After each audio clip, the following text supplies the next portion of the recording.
Assalamualaikum warahmatullahi wabarakatuh.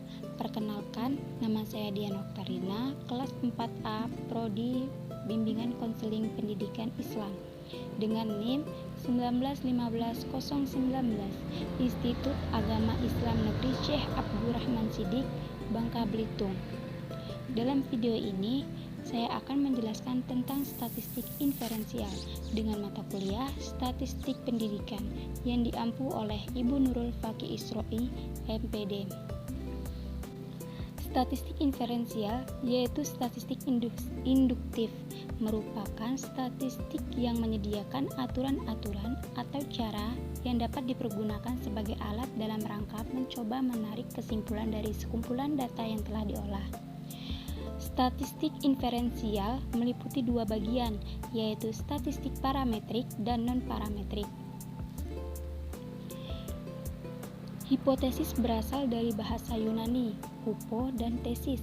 Hupo berarti sementara, lemah, kurang, atau di bawah.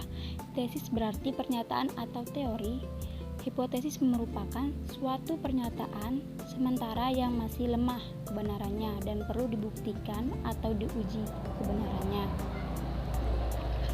Hipotesis pertimbangan dibagi beberapa bagian,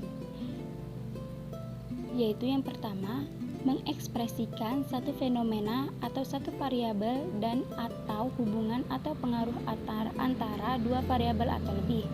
Yang kedua, dinyatakan secara jelas dan spesifik serta tidak bermakna ganda. Yang ketiga, dapat diuji secara empiris.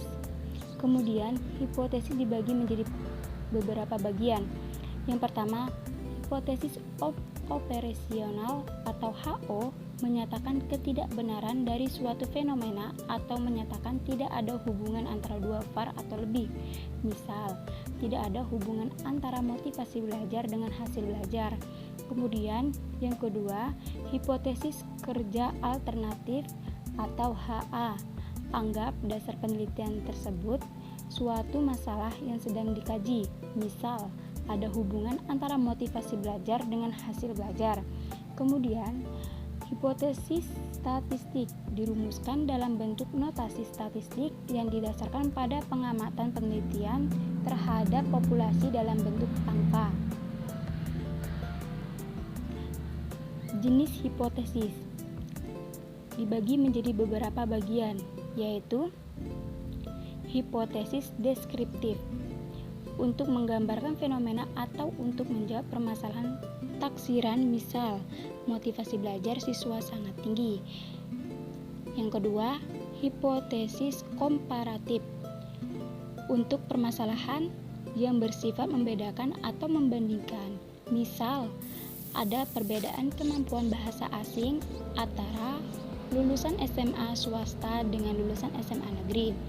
Kemudian, hipotesis asosiatif untuk permasalahan yang bersifat hubungan atau pengaruh. Hipotesis hubungan simetris menyatakan hubungan bersifat kebersamaan antara dua var atau lebih, tidak menunjukkan sebab akibat. Misal, ada hubungan antara berpakaian mahal dengan penampilan. Hipotesis hubungan sebab akibat, misal ada hubungan antara tingkat pengangguran dengan tingkat kriminalitas. Hipotesis hubungan interaktif, hubungan saling mempengaruhi, misal terdapat pengaruh timbal balik antara kreativitas mahasiswa dengan hasil belajar. Kemudian, ada beberapa langkah hipotesis. Yang pertama, merumuskan hipotesis kinerja, hipotesis nihil, dan hipotesis statistik. Yang kedua, menentukan risiko kesalahan taraf signifikan. Yang ketiga, menentukan uji statistik, misal uji T. Yang keempat, kaidah pengujian HO diterima jika tabel kurang dari sama dengan T hitung kurang dari sama dengan T tabel HO ditolak jika T hitung lebih dari T tabel. Membuat keputusan dan kesimpulan. Ada beberapa contoh hipotesis statistik. yaitu bentuk pengujian hipotesis. Yang pertama, hipotesis direksional, yaitu uji satu arah pihak kiri dengan rumus HO P lebih dari sama dengan 70%. Kemudian HA P kurang dari 70%. Terus yang kedua, uji satu arah pihak kanan. HO P kurang dari lebih 70%.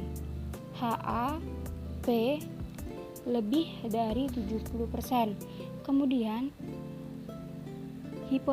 hipotesis non-direksional, uji dua sisi, yaitu HO nu sama dengan 300. Ada dua contoh hipotesis, yaitu contoh hipotesis terarah dan tidak terarah, yaitu hipotesis alternatif HA terarah, ada hubungan antara tingkat pendidikan orang tua dengan prestasi belajar siswa SD. Kemudian yang kedua tidak terarah, ada perbedaan hubungan antara tingkah laku pendidikan orang tua dengan prestasi belajar siswa SD. Kemudian hipotesis nihil atau HO yang terarah, yaitu tidak ada hubungan antara tingkat pendidikan orang tua dengan prestasi belajar siswa SD. Yang kedua, tidak terarah, ada perbedaan hubungan antara tingkat pendidikan orang tua dengan prestasi belajar siswa. Baiklah, terima kasih telah mendengarkan penjelasan dari video saya. Saya ucapkan wa taufiq wal hidayah. Wassalamualaikum warahmatullahi wabarakatuh.